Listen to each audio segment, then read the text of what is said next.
2026년 5월 17일 매일 성경 큐티 힌트입니다. 오늘은 창세기 43장 1절에서 15절까지 말씀입니다. 그 땅에 기근이 심하고 그들이 애굽에서 가져온 곡식을 다 먹음에 그 아버지가 그들에게 이르되 다시 가서 우리를 위하여 양식을 조금 사오라.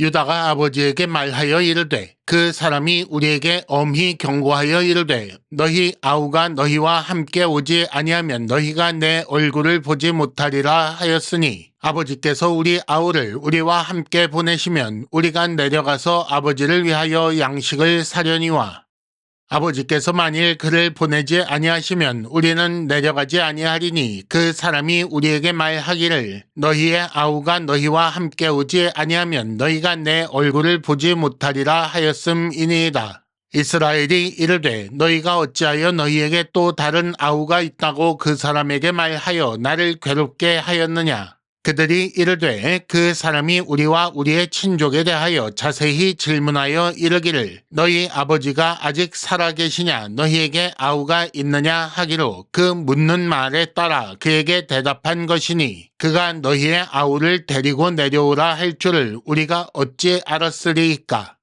유다가 그의 아버지 이스라엘에게 이르되 저 아이를 나와 함께 보내시면 우리가 곧 가리니 그러면 우리와 아버지와 우리 어린 아이들이 다 살고 죽지 아니하리이다. 내가 그를 위하여 담보가 되오리니 아버지께서 내 손에서 그를 찾으소서. 내가 만일 그를 아버지께 데려다가 아버지 앞에 두지 아니하면 내가 영원히 죄를 지리이다. 우리가 지체하지 아니하였더라면 벌써 2번 갔다 왔으리이다. 그들의 아버지 이스라엘이 그들에게 이르되 그러할진대 이렇게 하라. 너희는 이 땅의 아름다운 소산을 그릇에 담아가지고 내려가서 그 사람에게 예물로 드릴지니 곧 유향 조금과 꿀 조금과 향품과 몰약과 유향나무 열매와 감복숭아이니라. 너희 손에 갑절의 돈을 가지고 너희 자루 아귀에 도로 넣어져 있던 그 돈을 다시 가지고 가라. 혹 잘못이 있었을까 두렵도다. 네 아우도 데리고 떠나 다시 그 사람에게로 가라. 전능하신 하나님께서 그 사람 앞에서 너희에게 은혜를 베푸사 그 사람으로 너희 다른 형제와 베냐민을 돌려보내게 하시기를 원하노라. 내가 자식을 잃게 되면 이르리로다. 그 형제들이 예물을 마련하고 갑절의 돈을 자기들의 손에 가지고 베냐민을 데리고 애굽에 내려가서 요셉 앞에 서니라. 아멘. 오늘의 큐티 힌트 3가지를 말씀드리겠습니다. 첫째는 아버지를 설득하는 유다라는 제목이고 둘째는 결국 베냐민을 내어놓다라는 제목이며 셋째는 형제가 되다라는 제목입니다.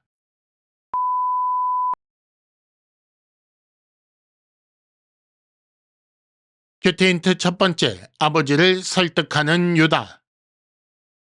3절에 보면 유다가 아버지께 말하여 이르되 라는 말로 시작하여 5절까지 유다의 말이 나오고 다시 8절에 보면 유다가 그의 아버지 이스라엘에게 이르되 라는 말로 시작하여 10절까지 유다의 말이 나옵니다. 기근이 심하고 애굽에서 가져온 곡식을 다 먹었기 때문에 이스라엘은 야곱은 다시 가서 양식을 조금 사오라 라고 합니다.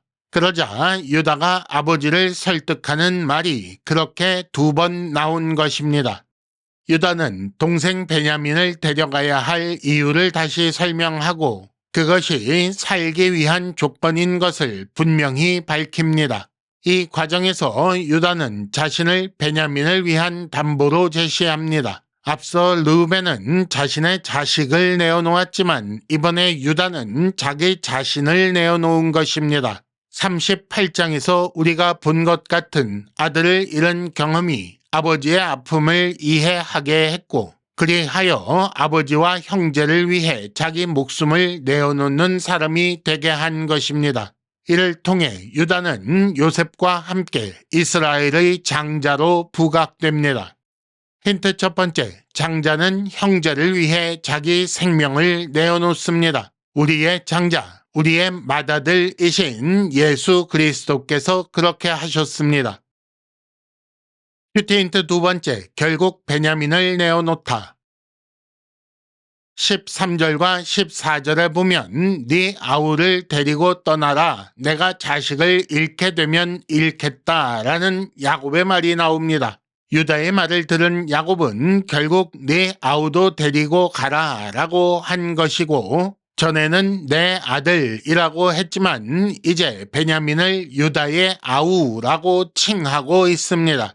또한 그를 잃게 되면 잃을 것이라고 하고 있지요. 바로 이 부분이 야곱의 결정적 변화를 보여줍니다.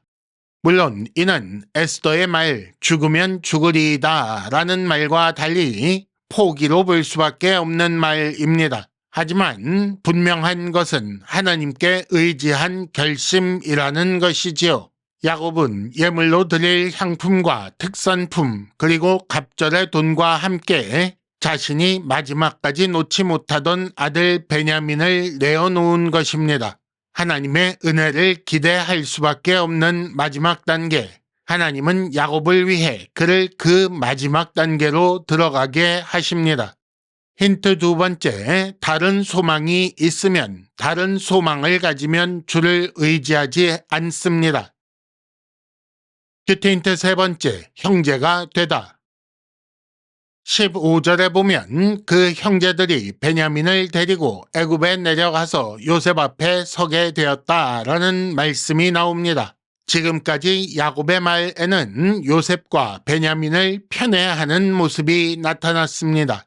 하지만 유다가 베냐민을 위한 담보가 되겠다고 한 이후로 이렇게 형들과 베냐민은 형제가 되어 또 다른 형제 요셉 앞에 서게 된 것입니다. 아브라함에서 이삭, 이삭에서 야곱으로 이어질 때에는 언약을 이어받을 단 한 사람의 장자가 중요했습니다.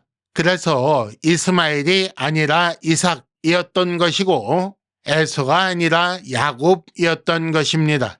하지만 이스라엘이 결정된 후에는 12아들은 모두 언약 백성입니다. 따라서 12아들이 서로 형제애를 가지는 것이 중요합니다. 이 형제애는 형제를 위해 자기 생명을 내어놓는 희생에 기반하는 것이지요.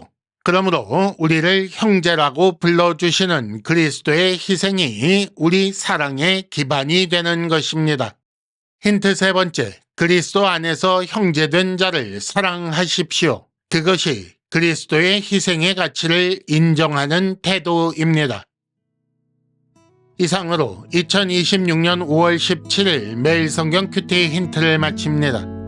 여러분 큐티를 통해 은혜 많이 받으시기를 바랍니다.